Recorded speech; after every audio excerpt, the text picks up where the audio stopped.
Bismillahirrahmanirrahim. Dear students, today we will discuss next topic, replication of DNA. Replication of DNA में आज उसकी पूरी process हम पढ़ेंगे कि इसके दो कापी सिंगल DNA से कैसे बनते हैं, उसका प्रोसेस क्या है, उसमें कौन कौन से इवेंट्स उसमें होते हैं। तो उसमें the replication of DNA it takes place in 3 steps. 3 हिस्सों में ये काम मुकम्मल हो जाता है। The first step in replication of DNA is initiation. Second step is polymerization. It is also known as extension phase. It is also known as elongation phase. And third one is termination. 3 steps में replication process पूरा हो जाता है। एक single DNA से 2 DNAs daughter DNAs बन जाते हैं। उसमें एक इनिशिएशन है कि कैसे शुरू होता है, फिर आगे पॉलीमराइजेशन या एक्सटेंशन पूरा हो जाता है और टर्मिनेशन इसमें ये कंप्लीट हो जाता है। तो जैसे हम पहले भी पढ़ चुके थे कि डीएनए ये एक डबल स्टैंडर्ड वाइंडेड मालिक्यूल है, इस तरह डबल स्टैंड है और ये दोनों ट्विस्टेड है। जैसे आप ये डायग्राम में आपको नज़र आ रहा है, ये ट्विस्टेड डीएनए मालिक्यूल है। तो पहले इसको स्ट्रेट किया जाता है और स्ट्रेटनिंग के बाद ये जो 2 स्ट्रैंड्स है ये वीक हाइड्रोजन बॉन्ड के ज़रिए आपस में अटैच होते हैं। तो इन दोनों बॉन्ड ये दोनों स्ट्रैंड्स को आपस में सेपरेट किया जाता है। तो इसमें जो एंजाइम पहले भी डिस्कस हुए थे, 2 बड़े एंजाइम इसमें हिस्सा लेते हैं। DNA gyrase it unwind the DNA strands from each other. ये दोनों वाइंडेड है। ये डीएनए गायरेज ये इन दोनों स्ट्रैंड्स को अनवाइंड कर लेता है, दोनों को स्ट्रेट कर लेता है। फिर इसमें दूसरा है डीएनए हेलिकेज। ये हेलिकेज इन दोनों स्ट्रैंड्स को सेपरेट कर लेता है। किस तरह? The 2 strands are attached together by weak hydrogen bonds between the 2 nucleotides on the opposite strands. तो इन दोनों के दरमियान जो वीक बॉन्ड्स है, जिसको हमने ये लाइन से एक्सप्रेस किया हुआ है, इनको ये ख़त्म कर लेता है और ये वाइंड हो जाते हैं। इस दरमियान में इसके अंदर एक बबल पैदा होता है, इसको हम ऐसे शो करेंगे।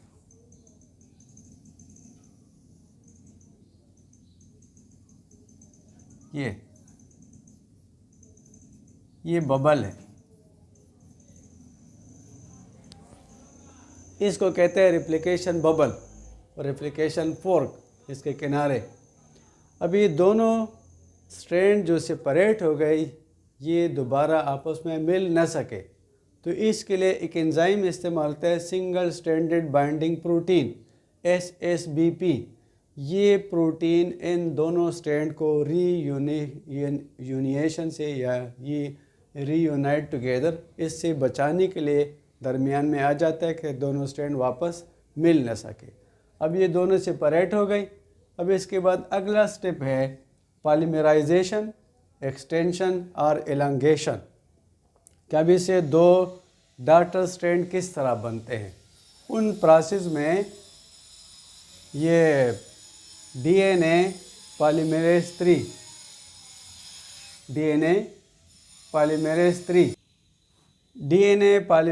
3 ये इस सिंगल स्ट्रैंड के साथ अटैच हो जाता है और इस तरफ भी डीएनए है तो इसके साथ भी, दोनों के साथ डीएनए पॉलीमरेज 3 एंजाइम अटैच हो जाता है, जो आगे न्यूक्लियस के अंदर मौजूद फ्री न्यूक्लियोटाइड्स को इन डीएनए के ऊपर मौजूद जो न्यूक्लियोटाइड है उनके साथ अटैच करेंगे।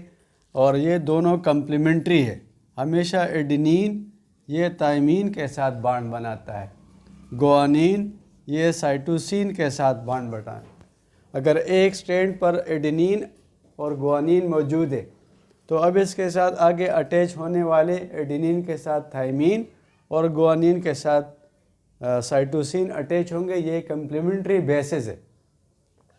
अब हमारे पास ये जो दोनों स्ट्रैंड्स है तो इसमें जो न्यूक्लियोटाइड फॉर्मेट शुगर मालिक्यूल है, आप इधर देखें, ये कार्बन नंबर 1 2 3 4 5, एक स्ट्रैंड पर ये न्यूक्लियोटाइड अटैच है, उसमें ये शुगर मालिक्यूल है।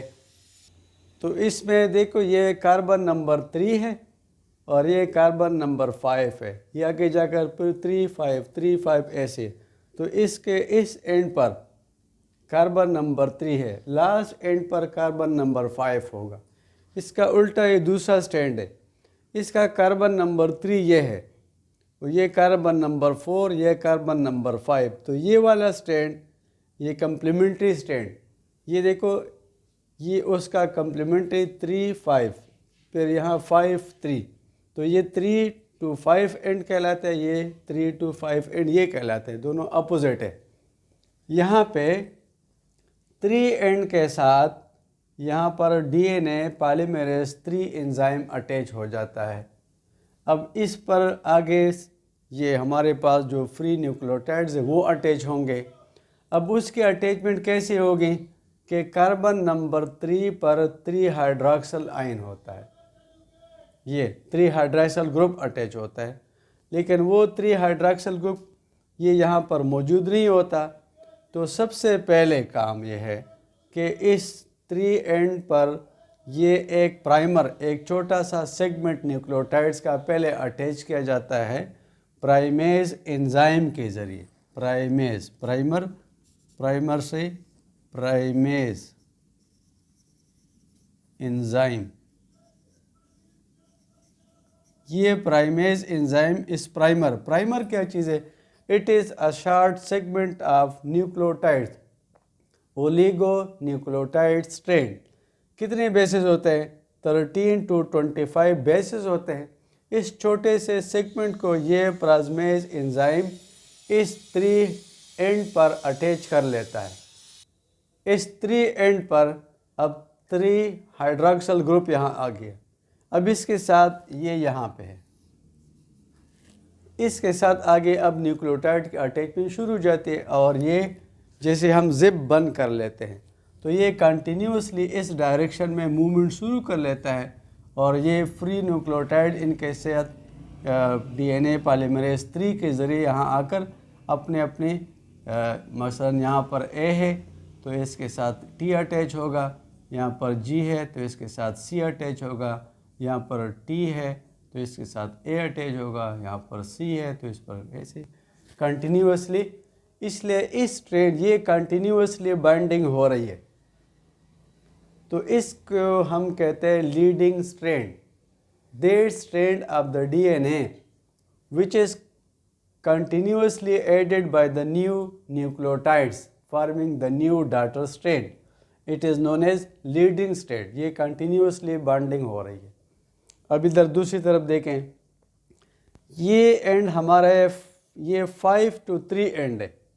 तो जैसे हमने यहाँ पे पढ़ा कि 3 एंड के साथ, तो अब यहाँ 3 एंड ये है और 5 एंड ये है, इसका अपोजिट है, एंटी पैरेलल है। अब ये जगह इतना खुल गया तो जैसे यहाँ 3 एंड है, 3 एंड यहाँ इस साइड पर है, यहाँ ये 3 एंड है, तो इस 3 एंड के इस तरफ पे ये प्राइमर अटैच होगा, ये प्राइमर है, ये अटैच हो गया। अब ये जो पॉलीमरेज एंजाइम है ये इस तरफ मूवमेंट करेगा 5 एंड की तरफ, यहाँ से 3 to 5 एंड की तरफ मूवमेंट करता है, तो ये इधर मूवमेंट करेगा। अब ये जो मैंने डार्ट लगाए हैं सारे, ये फ्री न्यूक्लियोटाइड इस साइड पर अटैच हो रहे, तो ये दोनों अपोजिट डायरेक्शन में इनकी अटैचमेंट हो रही है। ये इधर जा रहा है, ये इधर जा रहा है। अब ये जगह खुल गया तो ये वाला डीएनए पॉलीमरेज 3 तो इस डायरेक्शन में सीधा जा रहा है, ये वाला सीधा जा रहा है, लेकिन इस तरफ पे यहाँ पे ये प्राइमर अटैच हो गया, इधर तक पहुँच गया, तो वहाँ दूसरी जगह खुल गया है, तो फ़ौरन ये डीएनए पॉलीमरेज जंप लगा के यहाँ आ जाता है। अब ये जगह पे जो प्राइमर अटैच है, ये एक गैप यहाँ छोटा सा रह गया, इसमें न्यूक्लियोटाइड अटैच नहीं हुए। अब ये प्राइमर यहाँ अटैच हो गया, यहाँ से इस तरफ ये डॉट में लगाता हूँ ब्लैक वाले, यहाँ तक ये न्यूक्लियोटाइड्स अटैच हो गई। ये दरमियान में प्राइमर वाला गैप रह गया, फिर यहाँ पर ये गैप है। ऐसे जहाँ जहाँ जितना जितना ये आगे खुलता जाता है तो ये दूसरी स्ट्रैंड पर ये डीएनए पॉलीमरेज 3 जंप लगाकर वहाँ अटैच होता है और अपोजिट डायरेक्शन में एंटी पैरेलल ये वापस इस तरफ आता है। तो इसको हम कहते हैं लैगिंग स्ट्रैंड। इसमें ये गैप रह जाता है, ये वाला ये गैप है। अब ये जो सेगमेंट इसमें यहाँ पे पार्टीशंस में ये सारा अटैचमेंट हुआ है। एक पार्ट ये अटैच हो गया, फिर ये पार्ट अटैच हो, फिर अगला पार्ट। इसको जिस आदमी ने डिस्कवर किया था उसका नाम था ओकाज़की। ओकाज़की ये जापानीज रिसर्चर था।